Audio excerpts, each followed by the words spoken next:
Suyasarbu Bharadam in Tamil, Suya Adharita in Telugu, Suyam Asaritan in Malayalam, and Swayam Avalambita in Kannada. Subject to correction, it may not be the perfect translation, but something to take it closer to what it means. So Atmanirbhar Bharat is what we are talking about. And you heard the Prime Minister clearly say that this is going to be resting on 5 important pillars. 5 important pillars: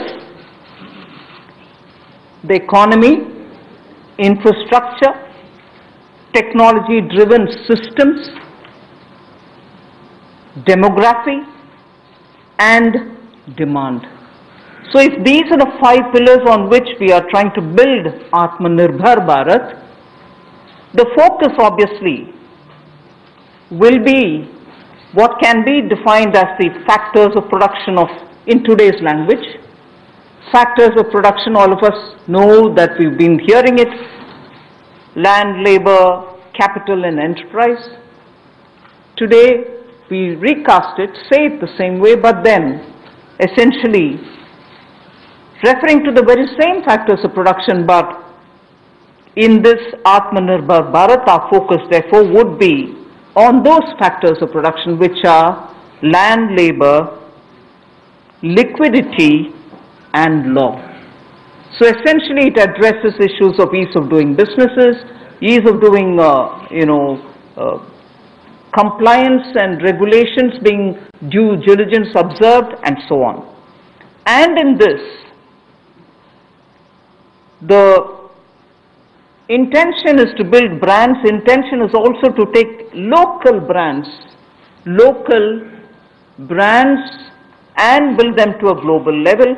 So there is a global value chain integration also as a part of this vision which the Prime Minister has put before us. Certainly when he says Atmanirbhar Bharat, it is not to look inwards and cut India to become an isolationist country.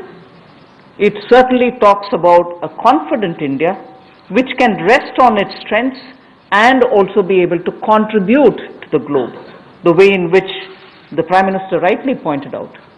The production of PPE and masks and also ventilators to an extent has rapidly grown within these 40 days. We have the capability, we have the enterprise to build such capabilities and help the world with it. And therefore India shall continue contributing to the globe. You've also been seeing, I'm moving away from Prime Minister's last night's speech, you've been seeing that the government being led by Prime Minister Modi, even in 2014-19 regime, was a listening, was a sensitive, and also was a responding government.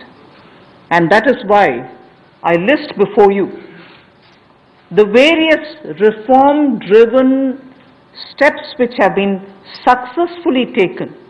It's important for us to recall that now. Even as we talk about building a new India, building an India which is going to be Atmanirbhar. If I were to group them into different categories and list out what has been done by this government, even in between 2014 and 19, if you were to talk about the poor, we had the DBT-based reforms, based on which today, as we look at the migrants, look at the poor, look at the lockdown in their lives and the impact it has made in their lives, the DBT enabled us to directly put money into their accounts, and they didn't even have to go to the bank to collect it. The bank mitras were able to come and deliver the money, and therefore that reform based on Jandan accounts, based on Aadhaar, and based on mobile technology has brought a revolution in this country which many countries do recall now, and many of them are not able to do it, although India is able to do it. So for the poor, the DBT, the micro insurance schemes, PM Awas Yojana, Ujjwala Yojana, again something which has made it possible for people to have free cooking gas in the last 3 months, it wouldn't have been possible to reach out to the poor to have their cooking gas given unless the Ujjwala scheme was so successfully implemented. Swachh Bharat Abhiyan and Ayushman Bharat. And therefore for the poor, during the last tenure, the several schemes which benefited were all reform driven.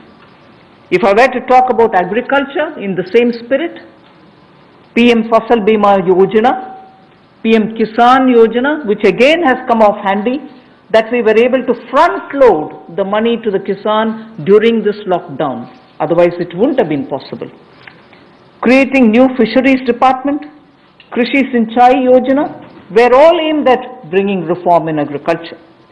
Similarly, talking of business and also trying to bring in better business environment, PSB cleanups happened, public sector banks cleanup, after a heavy load of phone banking resulting in NPAs, public sector banks recapitalization, FDI liberalization, ease of doing business reforms which were taken down to the third level of administration governance, IBC reforms, GST reforms, and today because of the GST reforms you're able to see what impact lockdown is having on small and medium businesses.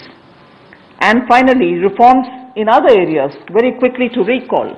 National Highway Authority, the TOT plans, the airport privatizations, power sector reforms, which resulted in India becoming a power surplus country from shortages always.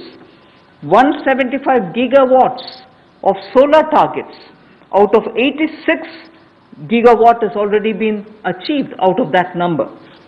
And cleaning up of the coal mine sector. These are all things which I would want to recall here before we talk about what we are offering in the Atmanirbhar Bharat. This is the foundation.